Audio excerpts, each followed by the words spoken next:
All right, just out of Across the Spider-Verse, got a lot of swag here. They gave us a poster, and like I said, I have that head, really cool. That shit was tight. Try to get my car here. Yeah, I enjoyed that thoroughly. Highly recommend it. Look at this. It's life size, and I have a big ass head, so it's big. I went to AMC to watch this, so that's where I got it from. They gave us a poster, which we didn't know we were gonna get. We were like walking out and they gave this to us. I kind of appreciate that approach, you know? I hate when they give you the poster before you go in, because it's like, fuck, man, do I want to walk around with this poster all day? No, I don't. I don't want to have this poster while I'm sitting down chilling, you know, trying to watch a movie.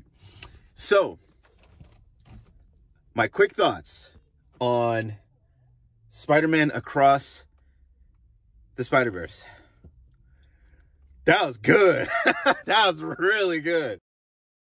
Hey, what's up, everybody? Welcome to Let's Talk, the series where we tend to go across the multiverse a lot these days. This is your friendly neighborhood Birdman, and today we're going to talk Spider-Man Across the Spider-Verse. So this film tells the story of Miles trying to balance his life about a year or so, maybe a little bit over a year after the events of the previous film. And this Miles is a little bit bigger, a little bit buffer, a little bit stronger, you know, bigger, badder, better. And he's dealing with everything that happens in his universe. But he's also missing his friends. You know, he misses Peter Parker, Gwen Stacy, and he seems to have like a romantic thing going on for Gwen. There's a new villain that comes out of nowhere. His name is The Spot, and he and Miles have a shared history, if you will. And this shared history manifests itself as The Spot trying to get revenge on Miles for making him this way. And in another universe, Gwen Stacy is dealing with the fact that in her universe, her Spider-Woman is seen as like a truly bad individual. Like, it's not like our Spider-Man where in 616, you know, people love Spider-Man. You know, obviously Jameson doesn't, but most people do. In her universe, it seems like most people agree with Jameson. Now, if you've read the Gwen Stacy comic books, the Spider-Gwen books, you know exactly what's going on, and I'll leave it at that for those that don't. But in her universe, she comes across a variant, and this variant does not belong in her universe, obviously, but something ends up happening where she gets tied up in trying to save the various universes of Spider people. And that's the setup. That's all I want to give you, because I really, really, really want you guys to see this movie. I thought this movie was brilliant. One of my favorite Spider-Man properties. I loved it so much. One of the first things we have to talk about is the art direction.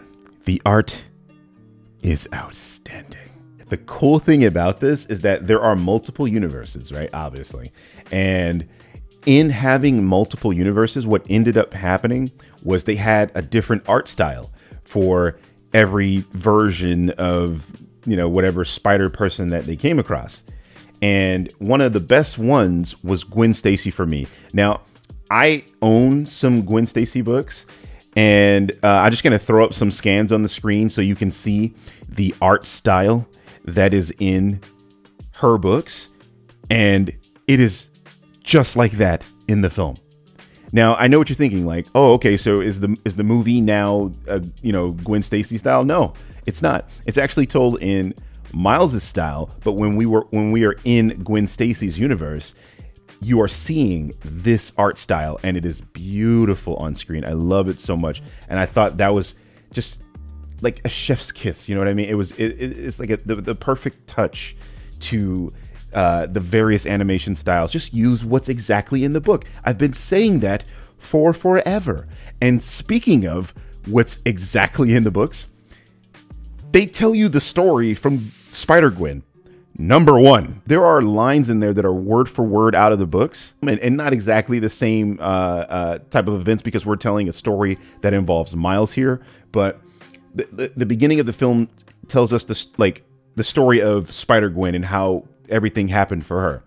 And when you're looking at that, you get the Mary Janes. You know, Gwen Stacy is a drummer in her universe, and she stops being a drummer. She like quits, and all of that is shown to you. And then there's a scene later in the film where the line is ripped right out of the comic books, and it's about her father wearing a badge and how her mask is a badge.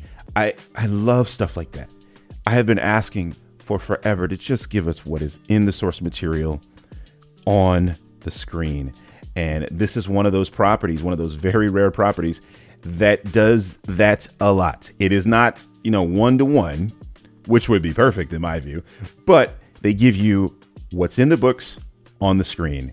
And Gwen Stacy's section of the film, which is the very beginning of the film, is, oh, I loved it so much. I could watch an entire film just about her. I love Gwen Stacy. I've always said I love Gwen Stacy. My guitar is named Gwen Stacy.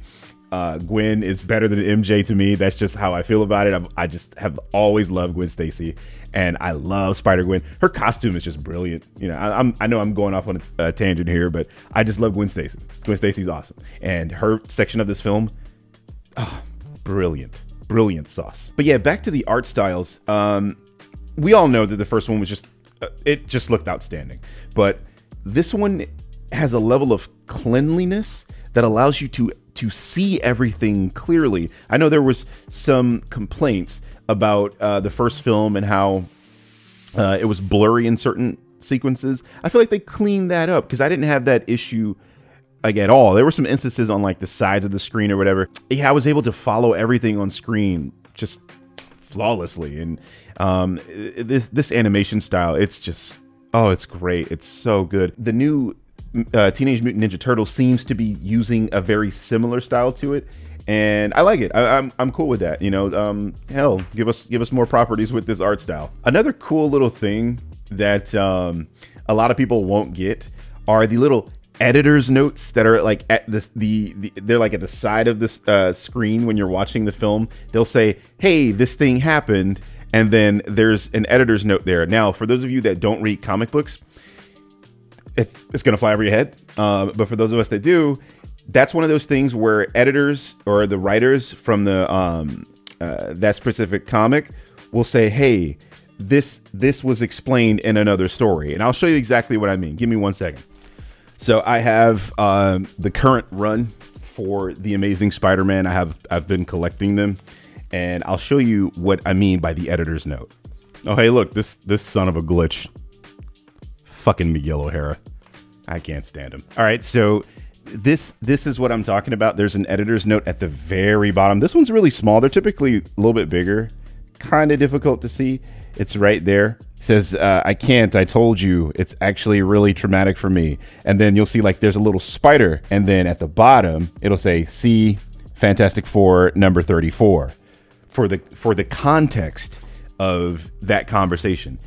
They have those in this movie. Like, this movie is a comic book fan's dream, or a Spider-Man comic book fan's dream. Obviously, that type of thing happens in other comics as well, but I'm just saying, just for us, the people that started with this book, this series, and that's really how I feel about it. It's like, I feel like this film was made by us, and it didn't have like a lot of interference from the studio, because I'm on the record as not liking Sony. I don't think that they're actual fans of the material. This film feels like it was made by fans of the material. There are so many references in here that only people like us will get, and that lets you know that they are fans of the material themselves. And these are the types of people that need to be making these properties, not suits looking to make a buck, but people that care about these products. I have been saying this for forever, and we got one.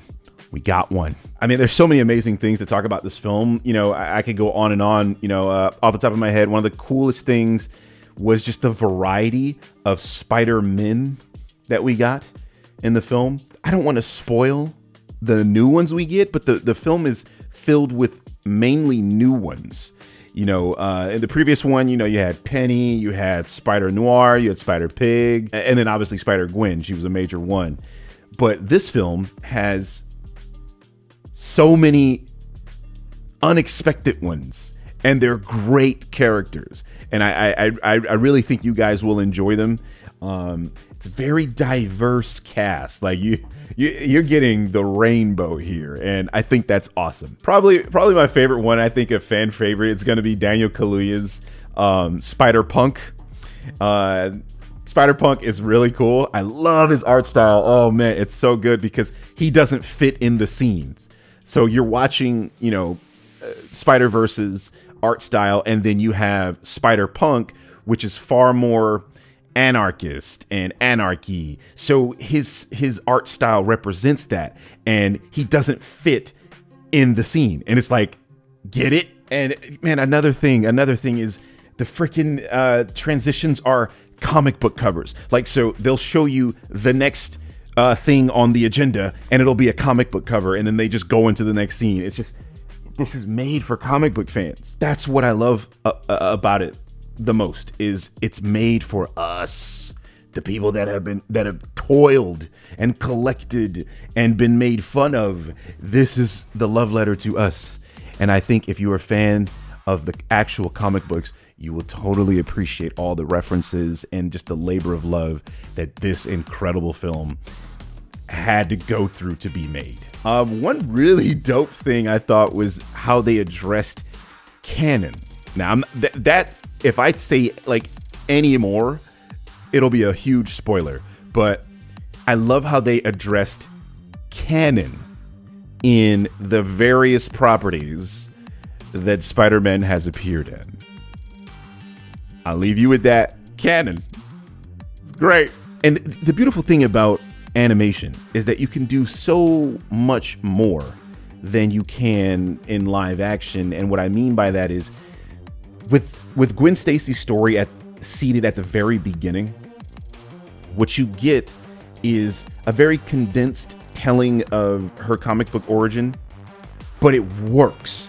It's like there are transitions and things that happen in a small amount of time, but you get so much character work done. And I think that can really only be accomplished with animation. It can't be done in live action in the same manner, and you won't get across the same level of writing. And if it's done in live action, it would come across way too fast.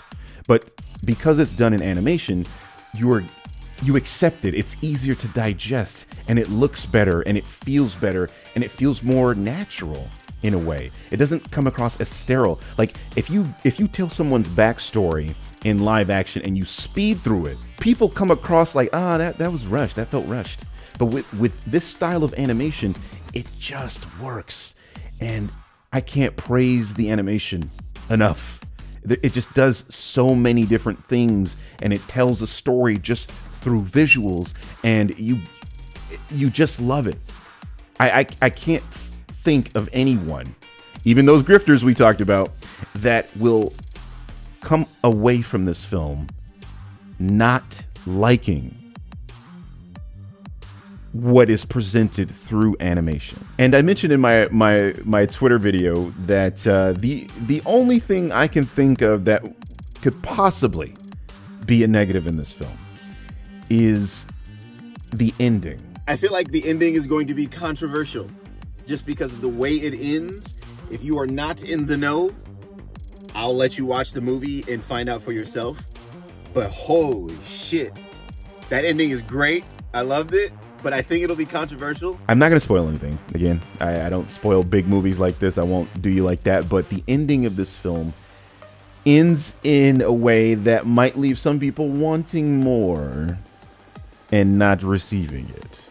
You're probably going to be like, what is that? What just happened? And then it ends, and you're going to be like, no, what happened? I think that the ending is the only negative that I can level against this film. Miles Morales is great. Gwen Stacy is fantastic. I love Haley. I think she's awesome. I think it's awesome that she's in the MCU and, you know, Earth 1610. It's just, congratulations, man. I'm really digging deep and trying to find something that I didn't like, and the only thing I can come up with was the ending. That's it. I'm not saying I didn't like the ending. I actually appreciated how it's telling its story. I like that. But I am so very much looking forward to the next installment of this series, and I think you all will too. If you haven't guessed it by now, I'm going to give this film an A+. It's just great. It's better than the first Spider-Verse film. It's one of the best Spider-Man properties. It's better than Far From Home. It's better than Homecoming, both of which I have considered top-tier movies in Spider-Man lore. I think it's right on par with No Way Home. So No Way Home, Across the Spider-Verse. I think they're neck and neck. Some people will put it above No Way Home, and that's just a testament to how fantastic this film is. Go check it out. The whole movie, outstanding. Spider-Man movies have proven to just be the best properties in comic books and comic book adaptations. It's just the best. Like, oh my God, I'm still kind of reeling after watching that. That was incredible. That's one of the best Spider-Man properties I've ever seen. 100%. 100%. It is better than the first. Just the emotion that you get, the character work that's done is just outstanding. Wow. And I love the references. Look, I'm a hardcore Spider-Man fanboy, okay? I understood everything that they showed. It's just impressive for them to be able to hit you with that many references. And for people that are fans of the property, we get it. And like, that's just impressive. It's like the filmmakers themselves are Spider-Man fanboys and fangirls. That's who needs to be making these properties. Love it. For people who are not Spider-Man fanboys, a lot of references are just going, shoo, shoo. You're going to be like, what the fuck was that? You might have to watch the movie twice to get them. I thought this was brilliant. This was great. Highly recommended to go catch this. If you love the first one, this one's better. It just is. It's better. It's better in every way. The animation is better. Like, I remember the first film, a lot of people complained about, how blurry it was. And I'm like, I'm waiting for it to be blurry. I was waiting for this one to be blurry. And there's like some small instances of it, like some small, like on the edge, like, you see how I'm pointing my finger on the edge of your screen right now? Like, there's a little bit of blurry. The rest of the, I don't know what it's called. I think it's like cell dot animation. I could be completely off on. That's what it looks like to me. And it is clean. It is beautiful. Go see this on the best screen you can with the best sound system. It is 100% worth it. Check out this film. Go watch.